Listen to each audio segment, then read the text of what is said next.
Hello there. This subject that we're going to talk about now changed my whole life.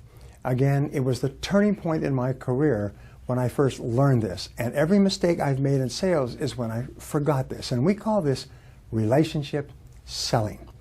The dean of the Harvard Business School once wrote that all selling in the future will be relationship selling. And I see some of the biggest companies in the world with salespeople representing billion-dollar products and services actually bumped out because of the poor personality of the salesperson, because of his or her indifference to the quality of the relationship. Interesting, by the way, in politics, do you know who wins the election? The ones that people like the most? Even if they're just watching them on television, the ones that people feel that they would like most to sit and have lunch with or have dinner with is the person who wins, irrespective of all philosophy and debate and everything else. The relationship is everything. Now, selling has changed dramatically in the last few years, from a rapid, impersonal process where you see as many people and so on, to a slower, people-intensive process. Today, everything is people. It is individual men and women that you talk to making buying decisions. So the heart of the sale today is contained in the quality of the relationships that you form with your prospects and customers.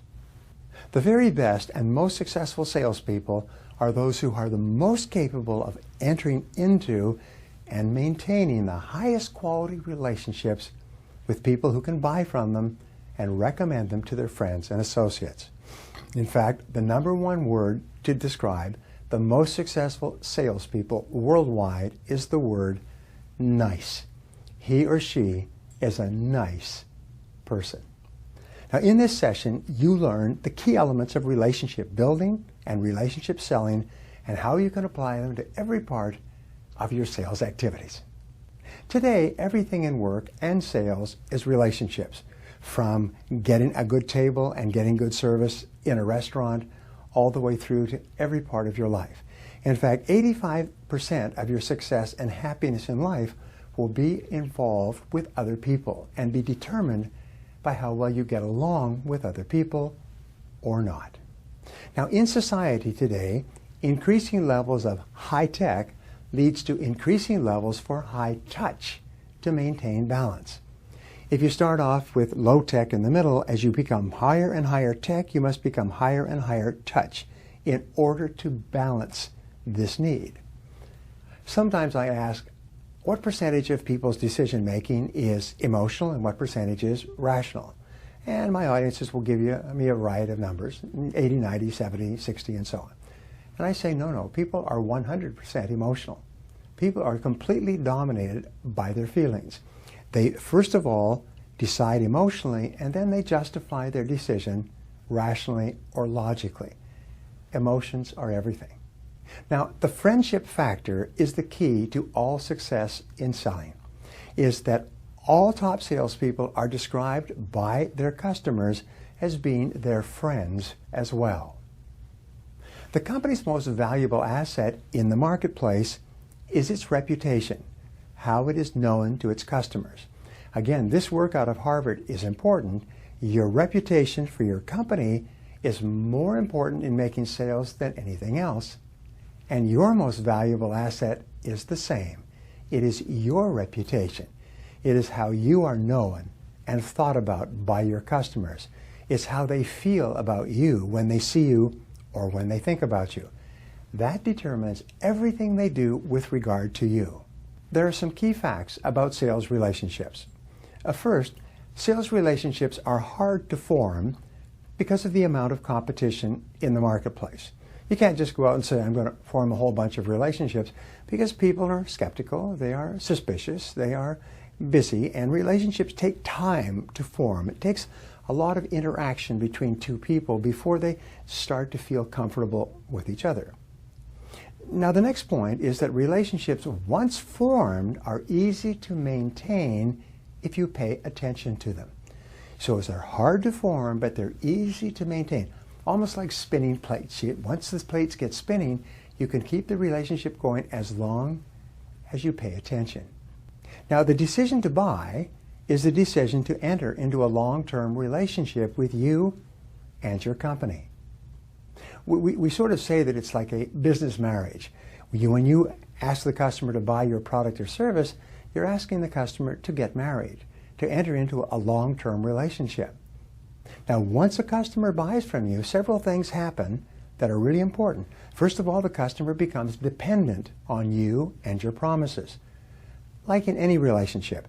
And customers don't like to be dependent for a very good reason. You see, all customers have been burned in previous sales relationships, so they're naturally skeptical. They've been sold the wrong product at the wrong price by the wrong person. The product has broken down, they've gotten poor service, and they wish they had never bought it at all. So therefore, even if they like your product or service and they like you, they're slow to make a decision. Now, there are a variety of alternatives available to your customer to satisfy his needs. This is a critical factor in the market. The customer doesn't have to buy from you. In fact, a good friend of mine was lecturing a group of business students, and they said, what are the most important factors that will affect our lives in the future? And he said, there's 3 factors. They are competition, competition, and competition. So here's the rule. The customer wants a relationship first before he or she seriously considers your product or service. You could sort of imagine going out on a date with a member of the opposite sex. Before you start talking to the person about your car and your house, the other person wants a relationship. They want to get to know you. They want to feel comfortable with you. They want to have back and forth with you. So therefore, the very best salespeople go fast by going slow. And at the beginning, they make no effort to sell at all. It's called selling by not trying to sell, at least at the beginning. Now, the law of indirect effort, one of the great principles of relationships, says that the more you focus on the relationship, the more the sale will take care of itself. But the more you focus on the sale and not the relationship, the less likely you are to get either one. In making the buying decision, the relationship is actually more important to the customer than the product or service that you sell. You see, your product or service is available in other places, but the relationship is only possible with you. And in lots and lots of research of the keys to successful salespeople and companies, they came up with a term called customer intimacy. And they found that customer intimacy, the customer feels a special relationship with you, is the key to high and predictable and repeat sales. This is why it's so important to take time to form a relationship and then make sure that you pay attention to it so you don't allow it to drift away. Now, one of the biggest problems in business is indifference. And when they interview customers and they say, why did you leave this supplier and go to that supplier? The number one reason is indifference on the part of somebody in the company. Indifference is taking your customer for granted. This is the main reason for lost customers.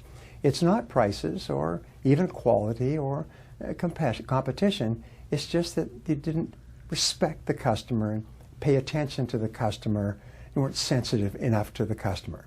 And I've had this experience myself where you go to a place several times and they're very nice to you, and one day you go and they treat you with complete indifference. They treat you like they couldn't care if you came at all.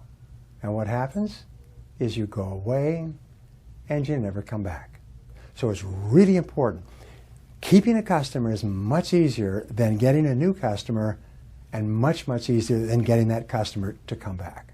So customers use the same words to describe top salespeople in every industry. The first thing they say is, he or she works for me. I feel that he or she is sort of like my employee in this area, only I don't have to pay them. Another thing that customers say about top salespeople is, I view him or her as an unpaid member of my own staff. I can call on him or her at any time for help or service in this product or service area, and he or she will give it to me without charging. Another way that customers describe top salespeople is, I view him or her as a consultant, as a friend, and as an advisor. is I don't see him or her as a salesperson at all. I see him or her as a person who gives me good advice to help me improve my life or work in some way. And the final thing that they say, very common, is he or she really understands my situation. Why do you buy from that person? Well, he or she really understands my situation. I've worked with him or her for a long time, and he or she really knows what I need. He or she really knows my situation. Once you get that positioning in the heart and mind of your customer, they will never go anywhere else as long as you treat them well.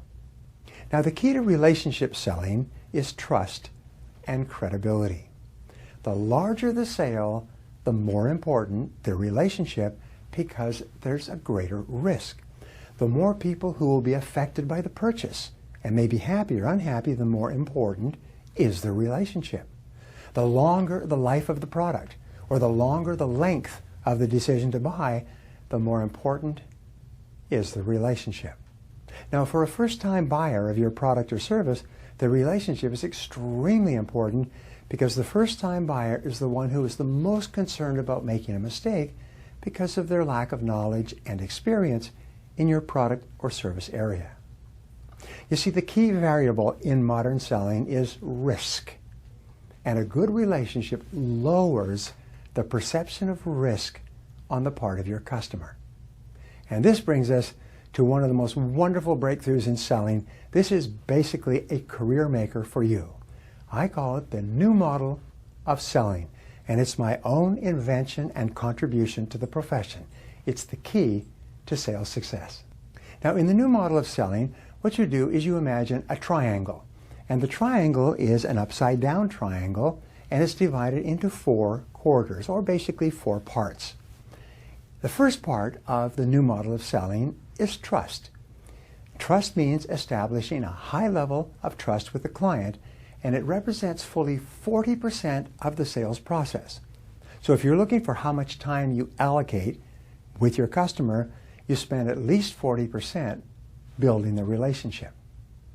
Now, the second part of the new model of selling, the triangle, the next part down, is identifying needs accurately. You take the time to be absolutely clear about the customer's needs and problems, and this is fully 30% of the sales process. Now, in identifying needs, you ask really good questions of the customer, and then you listen closely to the customer when the customer talks without interrupting. When you ask good questions about the customer and listen closely, you build trust. You expand your knowledge of how you can best help this customer, and you start to move inexorably toward the sale. Now, the third part of the triangle of selling is presentation. That's the next 20% of the sales process, is where you show that your product or service will satisfy the customer's needs. But this is only 20% of the new model of selling. And what we have found is that the highest paid salespeople engage in a process called matching. Now, matching is where they match their presentation to what the prospect has said he or she wants or needs or is concerned about. The salesperson only talks about what the customer has said are of interest to him or her. The salesperson doesn't talk about everything the product or service will do. They focus in on identifying the needs of the customer and selling only to those needs. Now, the last part of the triangle of selling, the new model, the bottom part, the last 10% is closing the sale. Closing the sale, however, is quite easy if you've done everything else. If you've built high levels of trust, if you've identified needs clearly so the customer understands them, and you have made a good presentation that matched your product to their needs, the closing is very simple. It's almost like reaching up and plucking an apple off a tree. It just needs a little bit of a tug, and it comes off in your hands. And it only represents 10% of the process. Now, the most important rule in relationship selling is this: listening builds trust. Let me repeat that. Listening builds trust. Talking does not build trust. So how do you get a chance to listen really well? Well, first of all, you ask good, well-prepared questions. You see, amateur salespeople walk in and they say whatever they can think of, whatever falls out of their mouth. But professional salespeople structure their questions. They write them down. They study them almost like the line of a play on Broadway. And they're very careful, and their questions are provocative, they elicit good information, and they give them a chance to listen carefully to the answers. So once you've asked a question and the customer begins to speak, listen attentively to the answers. Lean forward. Don't interrupt.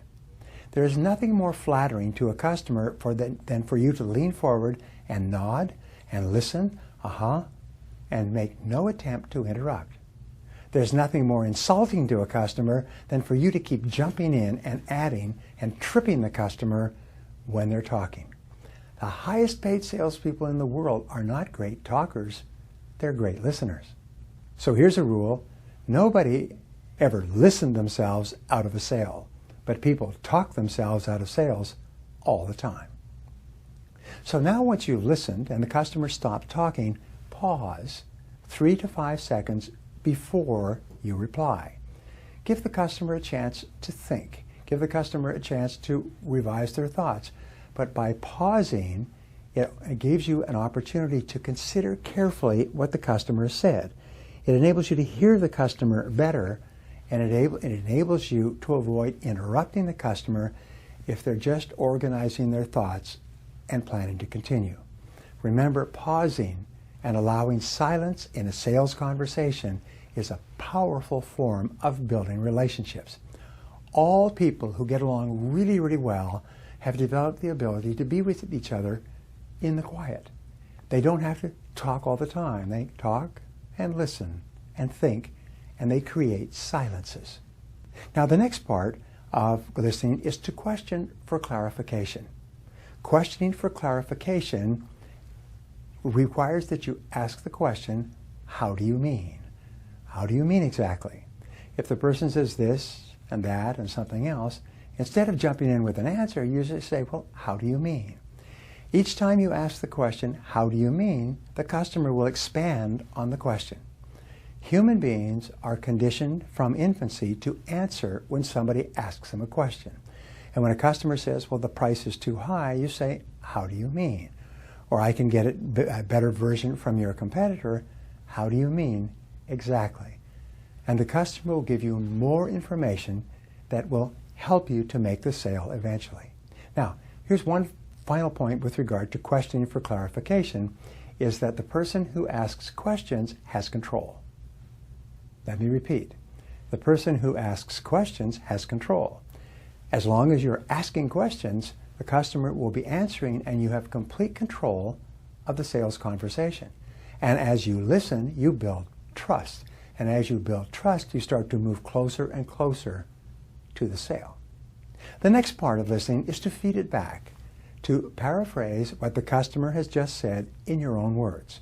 You say, for example, well, let me make sure I understand what it is you're looking for. Or let me be sure I understand what your concern is, or why you want to do it this way. And then you repeat back what the customer has said in your own words. This is often called the acid test of listening.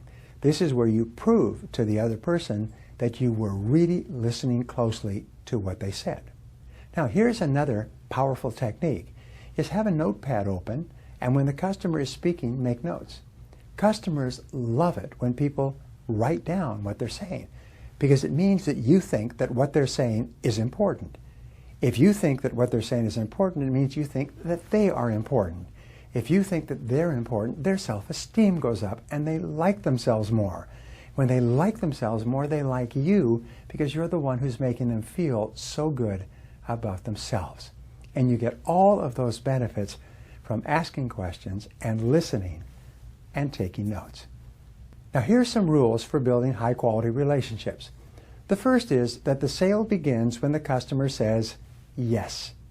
When the customer says yes, this is when you have to work even more to make sure that the customer is happy and continues and concludes the sale. Remember, for most products and services, there's a 72-hour waiting time where the customer can cancel the order.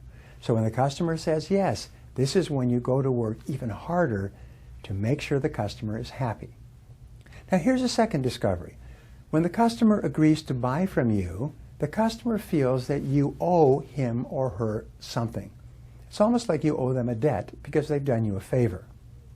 Your account with the customer is now in a deficit position. So what do? What you have to do something nice to thank the customer, to cause the customer to feel that you are now even. So what do? Well, you do something quickly to reassure the customer that he or she has made the right decision.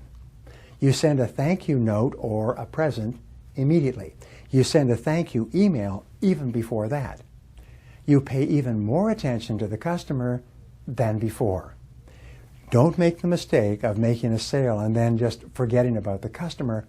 You really work hard to take care of the customer after the sale. And then you set up a regular callback schedule and you follow that schedule. Call them once a week, once every 2 weeks, once a month. Ask them, how often would you like me to call in on you to make sure that everything is okay? And they'll tell you, well, if you called me once every 2 weeks, that would be great. You can send them an email, send them a phone call or a voicemail, or once a month or so, you can actually drop in physically if the sale is big enough. Now, everything in selling today is relationships. It's 85% of the sale.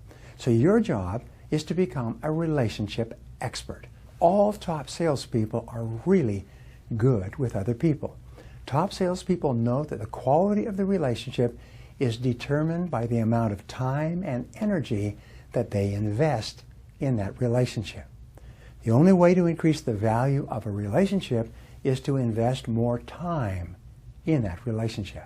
So top salespeople are always looking for ways to reassure their customers that the relationship is important to them.